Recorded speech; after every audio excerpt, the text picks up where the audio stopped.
Well, a happy Saturday morning, everybody. My name is Audrey Van Houweling. I am a psychiatric nurse practitioner, and I own a mental health practice called Soars Psychiatry. I have an office location here in Sisters, and also if you are familiar with the west side over the mountains, also in Silverton. And I focus on holistic mental health with specific focus in functional medicine. And I am thrilled to be here today. And I want to thank Ashley Francis for putting on and spearheading this virtual wellness weekend. I am personally excited to take a look at all the wisdom and expertise of the presenters and the demonstrations, so I hope you do too. And I am eager to be talking to you today about the mental health implications of this pandemic we find ourselves in. And certainly this is a journey I've been going on right along with you guys. And hearing the stories of my clients and navigating these complexities that we find ourselves in has certainly been on the forefront of my mind. And I know that mental health and the pandemic situation is certainly a hot topic. So it's a big topic, and I wanted to break it down today for you guys in terms of the impacts, the emotional impacts of this pandemic, and also spend some time talking about resilience and how we cultivate resilience. And lastly, I'm going to get on a bit of a soapbox and talk about advocacy, which I think is so very important during this time. So bear with me. This whole virtual Zoom situation, getting a PowerPoint going is a little new to me. So we're going to try to make it work, and hopefully you gain some highlights out of what I have to say to you today. So let's get started. Okay, so here we are. Let me just, okay, there's my PowerPoint. I think I got this up and running okay. So anyhow, in getting started, we're going to start talking about the impacts. And there's this metaphor going around on social media. You may have seen it, talking about that we're sort of all in this same storm, which is the pandemic. But my goodness, do we have different boats? Some of us, for that matter, don't even have a boat. We are just trying to stay afloat and stop from drowning. Some of us are sitting pretty in our yachts or our sailboats, going with the metaphor, and writing this out in style. A lot of us can't say the same. So when we talk about these various factors that can change the way somebody is being impacted by this whole COVID situation, you know, I made a list of the things that I think have been most relevant, that I've seen certainly in my clients, and that I know throughout the stories around the world, these things are coming into play. You know, starting with connections. I mean, certainly, you know, whether those connections are friends, family, other supports, coworkers, if you are fortunate enough to have people in your life that support you and you can stay connected to them, that plays a big role in your experience with this situation and not feeling too isolated. And certainly there are those who are struggling with feelings of isolation and loneliness during this time. You know, we can't ignore the fact that socioeconomic status is playing a huge role in how people are experiencing the struggle of this virus. And, you know, I think that this virus has unmasked a lot of inequities that have been there and are magnifying them even more. And so there are those of us who may have been in a pretty comfortable position financially, and then with very little time to prepare, if none at all, our incomes dissipated in an instant. And there are those of us who were already struggling, and simply this COVID situation has added another layer of struggle. Your place of living. First of all, if you have a place to live, if you have a roof over your head, there are a lot of unhoused individuals who are really struggling to find safety and shelter right now. I certainly have to feel grateful when I wake up in the morning. I live in Sisters and I live at the edge of the woods. It is easy for me to get out in nature and not see anybody, which is a favorite pastime of mine. A lot of people can't say that. A lot of people don't have that luxury. And so certainly where you live plays a big role here. Your age, certainly we know that older people are more susceptible and are at more risk to this virus.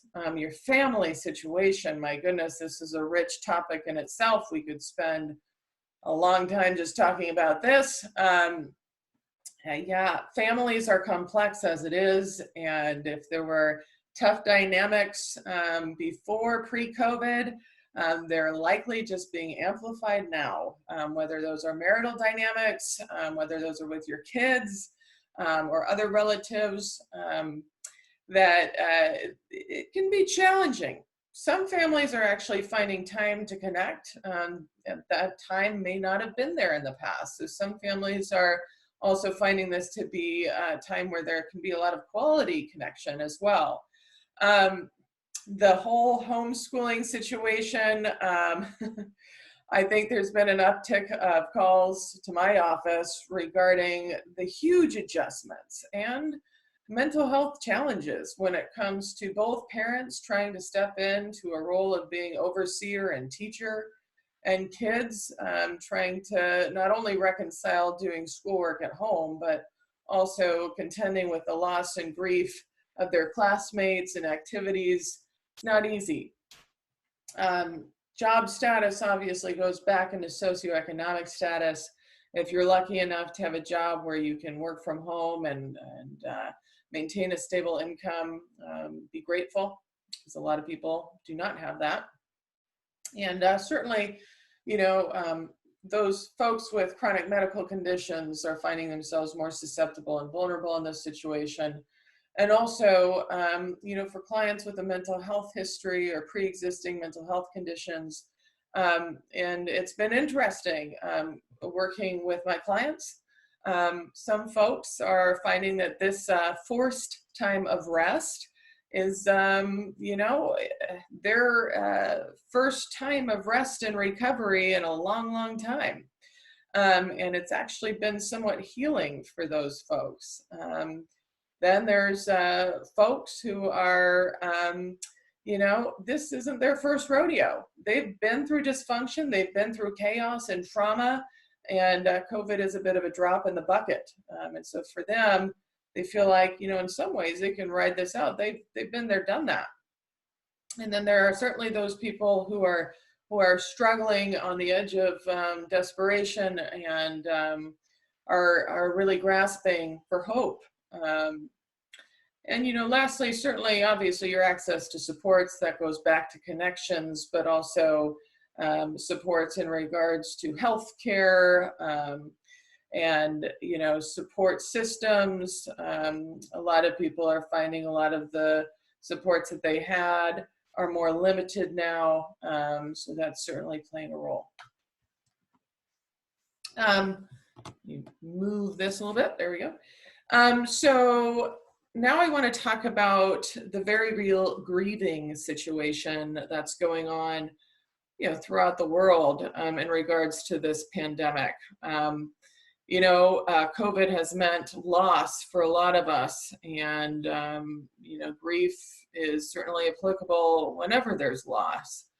And, when we talk about grief, you may have heard of the 5 stages of grief. I'm going to introduce a 6th stage of grief that's been discussed in literature as well. And So, when we talk about grief, a couple things to know. One is that it's very individual. When we lose something, lose somebody, even though many people might lose that something or somebody, they might have connections to that something or somebody. We've all experienced that something or somebody differently. And so grief is a very individual experience, and sometimes can feel pretty isolating. Um, and it is not linear. So these stages of grief are usually put out there in sort of the order of denial, anger, bargaining, depression, acceptance, and the sixth one, finding meaning. But that is in no particular order because people bounce and grief comes in waves. And you might find yourself, waking up one morning feeling pretty good. Maybe the sun's out and you're in a place of acceptance. You got this, then maybe the clouds roll in, and then the next day feeling pretty pissed off, and a little depressed. And that's okay because we're all bouncing a little bit, I think, in this situation. And so ultimately, I think this comes down to giving ourselves patience and certainly giving others patience and also grace.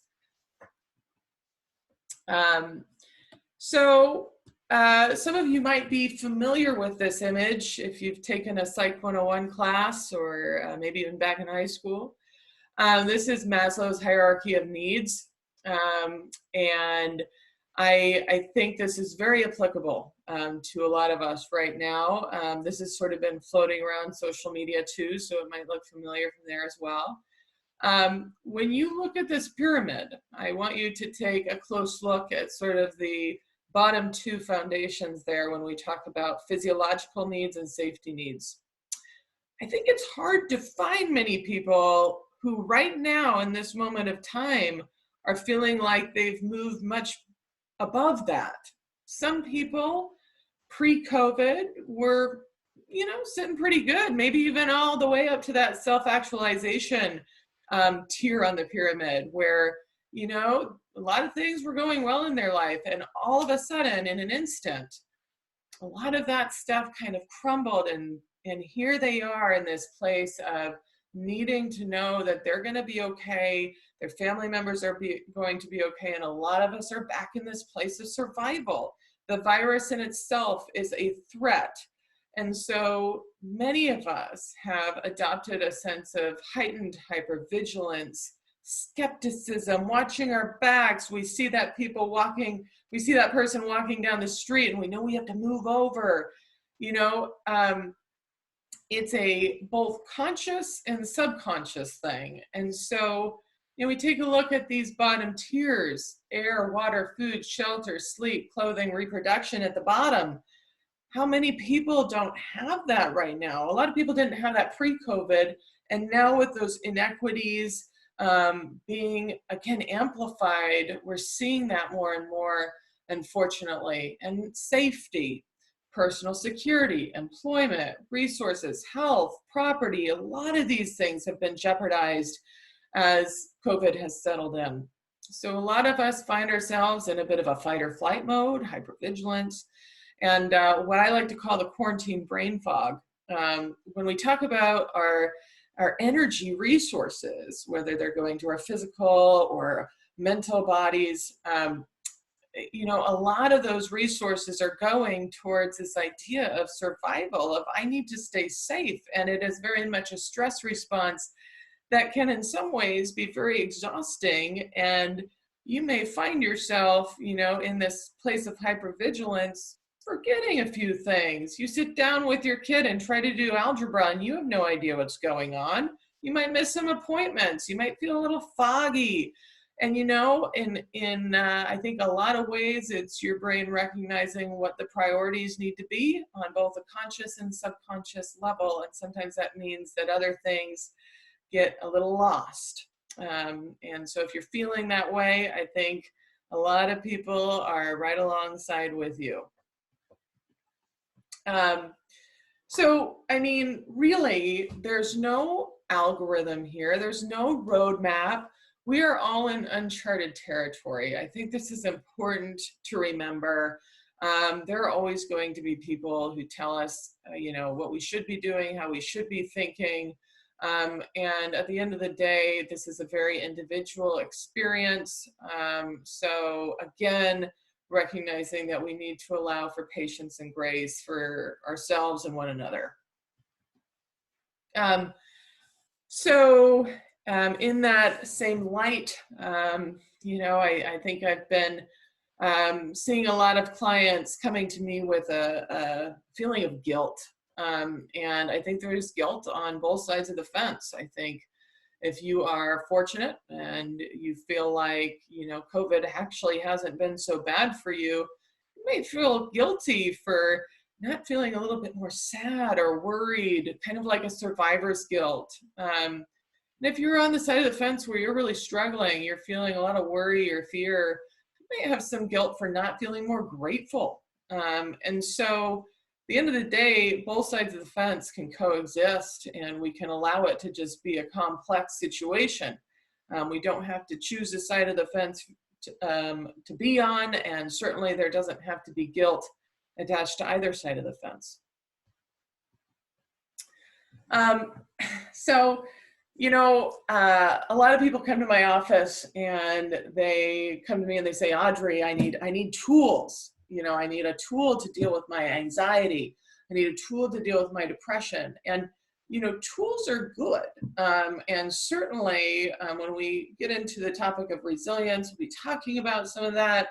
And there are some tools that really make sense, that can be productive, that can be healthy ways of coping, or keeping ourselves in a positive headspace. But also, sometimes there is no tool. And that's also okay. Sometimes some of the best things to do are just to sit and be with a particular feeling. There are a lot of us out there that might be a little uncomfortable with feelings of sadness, with feelings of fear, and we might want to distract or even numb or distance ourselves from that feeling, sometimes adopting anger instead, which is often counterproductive. We'll talk about that later. Anyhow, at times there isn't a magic solution. There isn't always something to be done about our feelings or our discomfort. And being able to sit with that discomfort and be okay with it is sometimes the best thing to do, instead of trying to distance ourselves from it. So taking time and space to acknowledge how you're feeling and checking in with yourself, I think, is especially important during this time. I felt compelled to put this in my presentation. I feel sad about what I'm seeing on the media, what I'm seeing, sometimes in my communities, this idea of scapegoating. And, it is to some degree human nature, when we're backed into a corner, when we're feeling trapped and scared and desperate, to want to find somebody to blame, for somebody to project our feelings of worry and fear on. But at the end of the day, scapegoating only isolates us further. It divides us further. It keeps us in a place of fear. Recognizing, yes, this is a worrisome situation. There's not a clear light at the end of the tunnel. It's scary. It sucks. But you don't have to choose a side. And I think recognizing that in actuality, all sides can be valid, and recognizing that when people have strong feelings, often that's coming from a place of fear, and recognizing that these people are struggling, and that their opinions are formulated and informed by their own histories that are probably layered with all sorts of experiences and backgrounds. So again, this idea of grace for each other, this idea of saving space for our differences is very important. Which brings me to resilience. And I think resilience is it's an abstract term.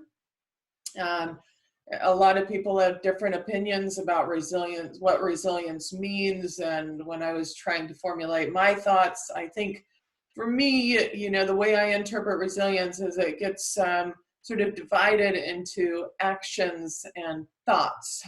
So actions and how we support resilience and forward momentum, and also in thought and how we're perceiving ourselves and the world around us. So we're going to start with some of these more action-based ideas of resilience. So in my practice, I've sort of coined these 4 foundations of wellness. And these are really applicable in any situation, but also applicable now. And these are sort of tenets of wellness that generally need to be present to really support wellness, both physically and emotionally. You'll see we start with sleep, and just as a caveat with all of these things, I recognize that some of us are having really significant limitations with some of these things. So it's easier said than done, and that's understandable, but just to keep these in mind. So sleep, I mean, as adults, 6 to 8 hours a night, children, at least 8 hours. And if we can create a bit of a bedtime routine, an awakening or wake up routine, and do that around similar times in the day, it can help support what we call our circadian rhythm, or our body's natural response to telling us that it's time to go to bed and it's also time to wake up. If you can, please lay off electronics, an hour or so before bed. You'll probably sleep better. Certainly with the news that's out there these days, you'll for sure probably sleep better. Nutrition, I mean, again, easier said than done. I get it. The grocery store in itself is daunting. But if you can, I mean, try to prioritize, obviously, whole foods and minimize processed foods. Plants are where it's at. I mean, certainly there's room for healthy proteins and fats, but getting those antioxidants from those fruits and vegetables really can help, obviously, support you in general, but also your immune system in this time of vulnerability for us all. So I would also say this happens to be a time when stress is high.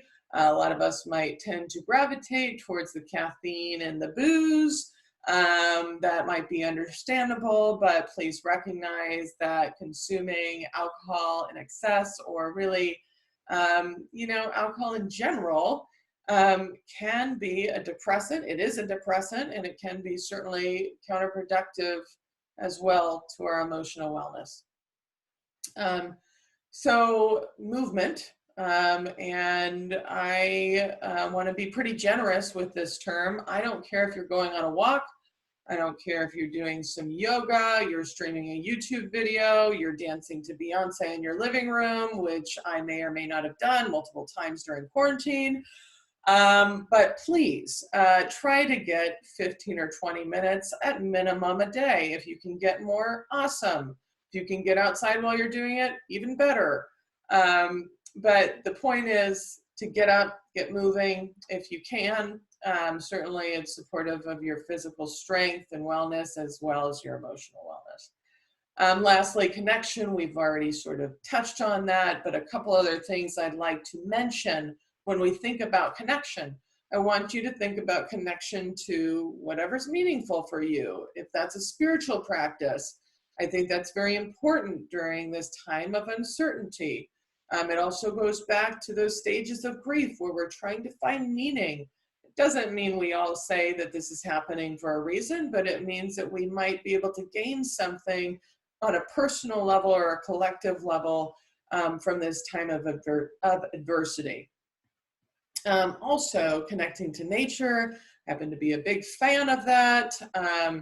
Some of us might be more fortunate than others in the accessibility of nature, but if it's there and you feel safe about it, go outside.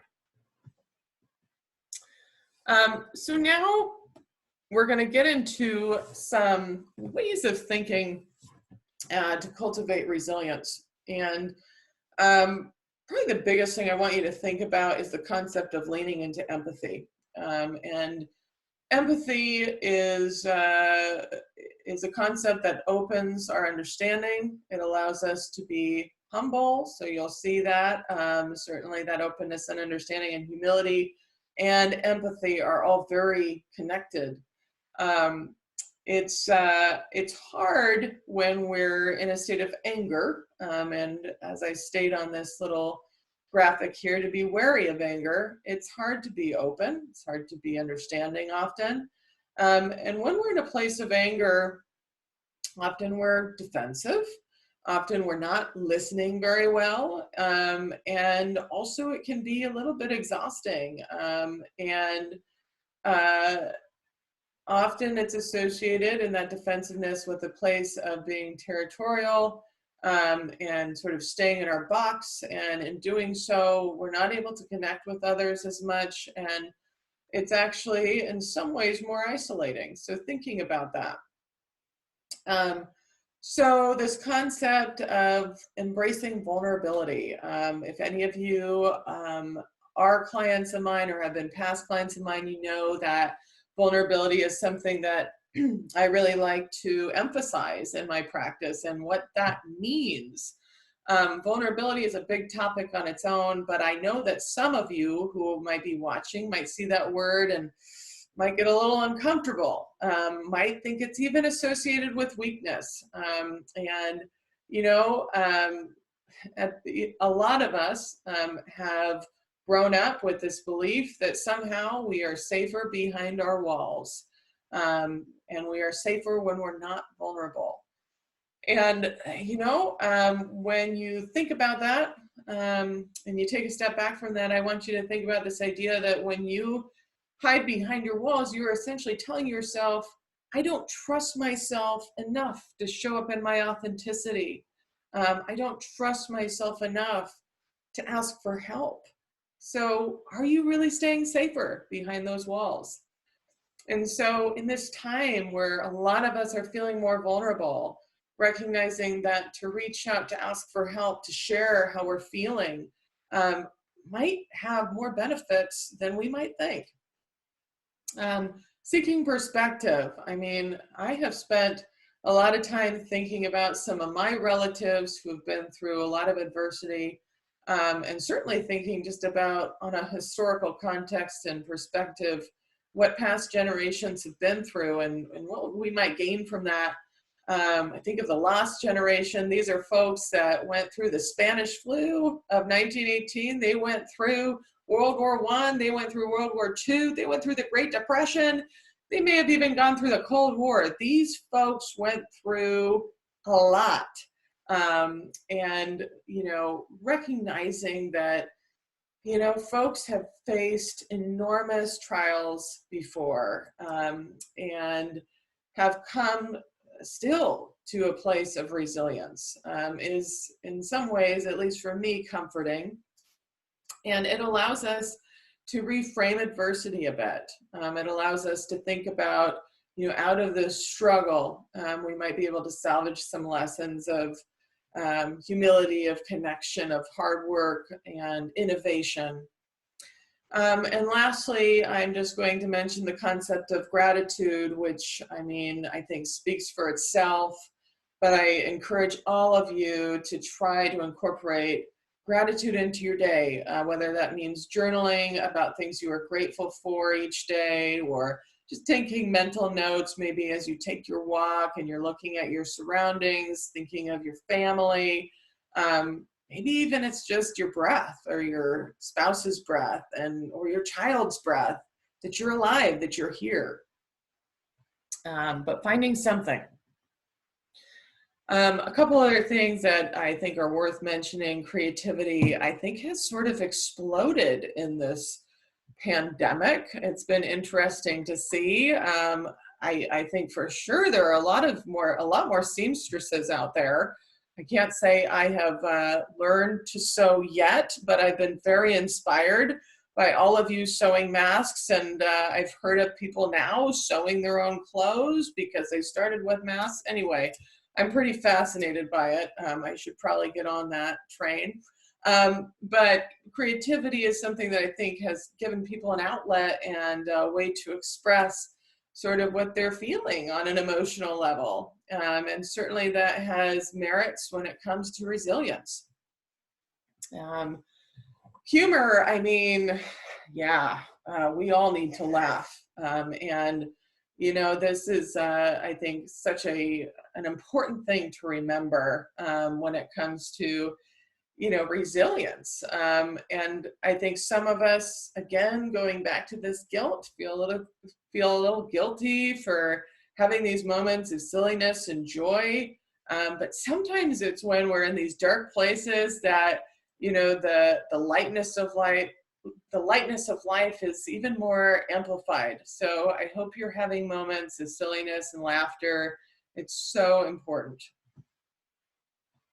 So now is where I get on a bit of a soapbox, and I talk about something that is very important to me. And so I am going to start by saying mental health, and I think I would rewrite this if I could go back and just say health must include ... advocacy. And I think these days we're recognizing more and more, obviously, the connections between wellness and these basics of survival. We can't expect great wellness if people don't have the basics, if people don't have a house, if people don't have food, if people don't feel safe, and how that stress response just in being in that position can impact our whole body. And so we have to go back to an upstream model and recognize some of the roots of our chronic health conditions that are really on the rise, and certainly more amplified and magnified in the case of COVID. So let me move myself, there we go. So why advocacy? I mean, I kind of just spouted it out, but in terms of mental health, I mean, I work in 2 small towns, and it is very apparent to me, you know, when I work with individuals, with families, with couples, that the wellness of these individuals, families, and couples is intimately intertwined with the well-being and welfare of their communities. And especially, you know, in looking at small towns, you know, one person's grief or struggle has a ripple effect to so many other people. And also one person's triumph and celebration also has impacts. Kindness has impacts. And I think this idea that mental health is sort of siloed to these therapy office needs to be debunked. Mental health is something that we're all responsible for each other, not just for ourselves. It's not just an individual responsibility. It's a collective responsibility. And it needs to be something that we're aware of and vigilant about in our families, at the dinner table, at our workplaces, at our schools, at our places of worship.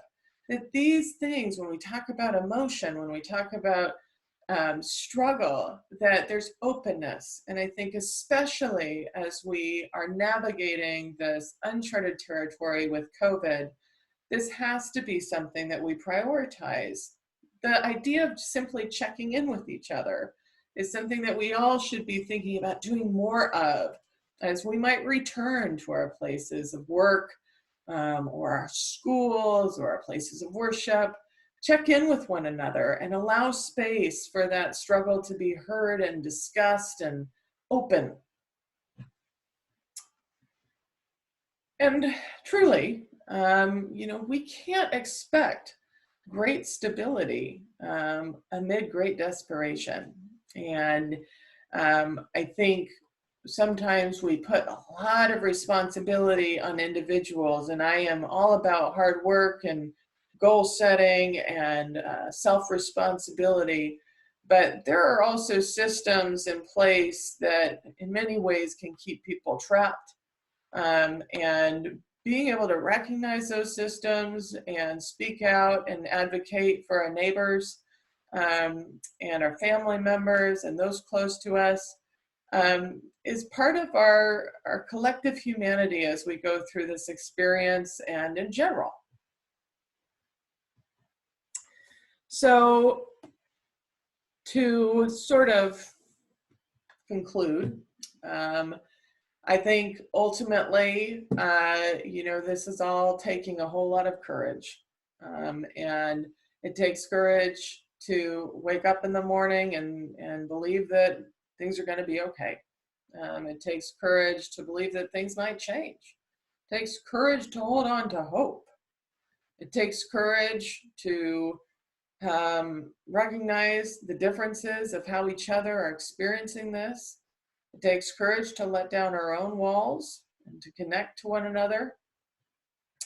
And ultimately, I think from a mental health standpoint, and hearing many stories in my office, what I want you to know is I have the privilege of hearing about the recipients of your acts of kindness for each other, and working in both Sisters and Silverton. It has been pretty remarkable to see the ripple effect of kindness in these communities, and it has been palpable. And so despite the struggle, the way people are showing up for each other, I have the privilege of hearing about how these small acts, though very meaningful, are giving people the small doses of hope they need to keep going. And I hope that we all remember that it doesn't have to be big things. Small things make a big difference. And I hope that we can all have the courage to show up for ourselves, for one another, and recognize that through this all, it might be an opportunity to grow even deeper in our connection to ourselves, one another, and our global unity. And so thank you for listening, and I certainly wish that you are going to remain safe and well. Here's a little snippet about my business, and if you're interested in learning more about my business and treatment philosophy, probably the best place to go is my website, www.shesoarspsych.com. If you are interested in becoming a client, there's also information about requesting an appointment on the website. And certainly it has been a pleasure. Thank you again to Ashley Francis for putting this on, and I wish you a great virtual wellness weekend. So thank you, everybody, and may you be well. Take care.